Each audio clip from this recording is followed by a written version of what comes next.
স্বাগত হস্পিটেলত দ্বিতীয়টো ৰিমোট ৰবটিক সাৰ্জাৰী চিকিৎসা সম্পন্ন অসম তথা উত্তৰ পূৰ্বাঞ্চলৰ আগশাৰীৰ স্বাগতা ছুপাৰ হস্পিটেলত দ্বিতীয়টো ৰিমোট ৰবটিক সাৰ্জাৰী সফলতাৰে সম্পন্ন কৰা হয়।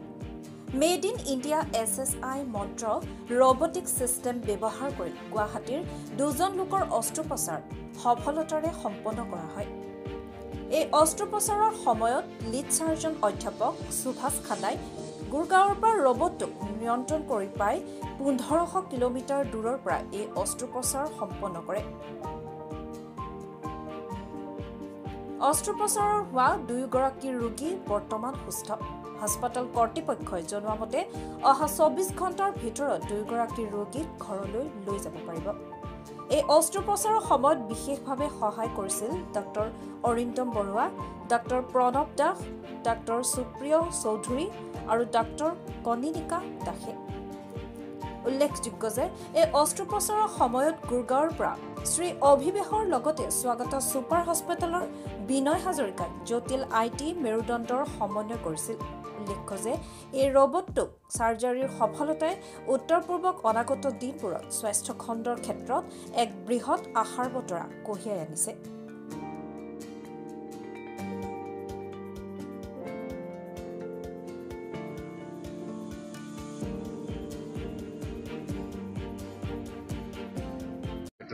মোৰ গোটেই টিমৰ লগত আছে আৰু মই গুৰগাঁৱত বহি মই মিছেছ খান্না মোৰ লগত আছে। আমি দুজনে ৰবটিক সাৰ্জন তাৰ পৰা অপাৰেশ্যন কৰিছোঁ আৰু সফলতাৰে কৰিব পাৰিছোঁ। ৰোগী দুগৰাকী ভালে আছে, তেওঁলোকে বহুত ব'ল্ড, তেওঁলোকে এইটো নতুন পদ্ধতিৰ কাৰণে একো ভয় খোৱা নাই। তেওঁলোকে লগে লগে কনচেণ্ট স্বীকাৰ কৰিছে যে আমি কৰিম, আমি will go as per your advice. So' আমি হেপ্পী যে আমি ইষ্টাৰ্ণ ইণ্ডিয়াত আমি 3rd বা 4th চেণ্টাৰ য'তে এইটো পদ্ধতি আৰম্ভ হৈছে। মই কনফিডেণ্ট যে এই নতুন টেকন'লজি যিটো এটা কংগ্লমেৰেশ্যন বুলি কওঁ, আমাৰ ইঞ্জিনিয়াৰিং IT আৰু চাৰ্জাৰী বিভাগৰ এটা মিক্সচাৰ, আমি এইটো দ্বাৰা বহুত ফিউচাৰত ট্ৰিটমেণ্ট মেথডলজি বহুত ধৰণৰ দূৰৰ ৰিম'ট মানুহ আমি সহায় কৰিব পাৰিম আৰু বহুত ধৰণৰ নতুন টেকন'লজি, নতুন ট্ৰিটমেণ্ট মেথডলজি আমাৰ ৰোগীক দিব পাৰিম। যি পদ্ধতি ছাপ'জ লিভাৰ ট্ৰান্সপ্লাণ্টত কিবা এটা ষ্টেপত আমাক আমেৰিকান চাৰ্জন লাগে, আমি তেখেতক সেই ষ্টেপত হেল্প ল'ব পাৰোঁ। চ' ইটছ এ ৰিভলিউচনেৰী থিং। আমিও আমাৰ টিম আমি এক্সাইটেড যে আমি কিবা এটা নতুন সমাজক দিব পাৰিছোঁ। মই সদায় কওঁ যে ইণ্ডিয়া 65% 70% আমাৰ পপুলেশ্যন বহুত ৰিম'ট এৰিয়াত থাকে, ভিলেজত থাকে। মানে আমি আৰু বেছিভাগ টেকন'লজি, বেছিভাগ ট্ৰিটমেণ্টটো আৰ্বান এৰিয়াত, আমাৰ মেগা চিটিত আছে।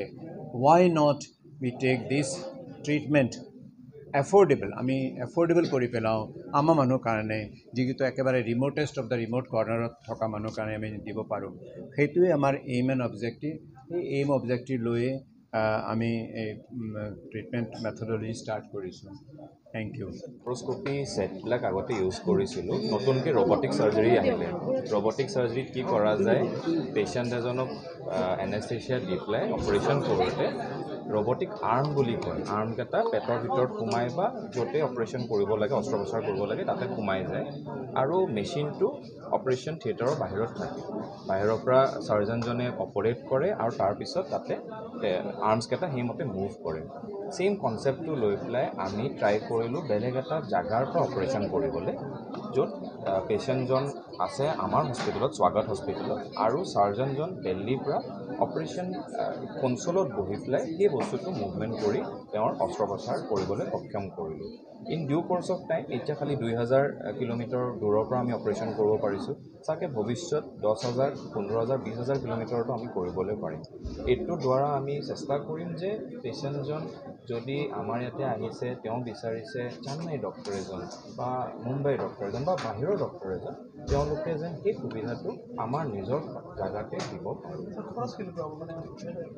এনেই ৰবটিক চাৰ্জাৰী যিমান খৰচ হয় তাৰ নিচিনাই খৰচ হ'ব কাৰণ ৰবটিক চাৰ্জাৰীত আমাৰ আৰ্মছবিলাক ইউজ হয় সেইবিলাক ডিছপ'জেবল বুলি কওঁ এবাৰ ব্যৱহাৰ হ'লে বেলেগত আৰু ব্যৱহাৰ কৰিব নোৱাৰে চ' ৰবটিক চাৰ্জাৰী যিমান খৰচ হৈ আছে প্ৰায় সিমান খৰচ হ'ব বাট আমি ডিপেণ্ড কৰিব চাৰ্জনৰ এক্সপিৰিয়েঞ্চটো কোনোবা এজন চাৰ্জন যদি চেন্নাইৰ বিশ্ববিখ্যাত বা কোনোবা এজন মুম্বাইৰ বহুত ডাঙৰ চাৰ্জন তেওঁ বিচাৰিছে সেইমতে ভেৰি কৰিব কিমান কেইগৰাকী ৰোগীক আপোনালোকে সফলতাৰে এইবাৰ আমি যোৱাকালি দুজন ৰোগী কৰা গ'ল ৰোগী দুজন মিছ অনুপমা বৰুৱা আৰু মিছেছ সাক্ষী পাণ্ডে বুলি দুজনে বৰ ভাল অৱস্থাত আছে ইনফেক্ট কালি অপাৰেশ্যন হৈছে আজি হাঁহি ফূৰ্তিৰে আছে আৰু আজি চাগে আবেলিলৈকে ছুটিও হ'ব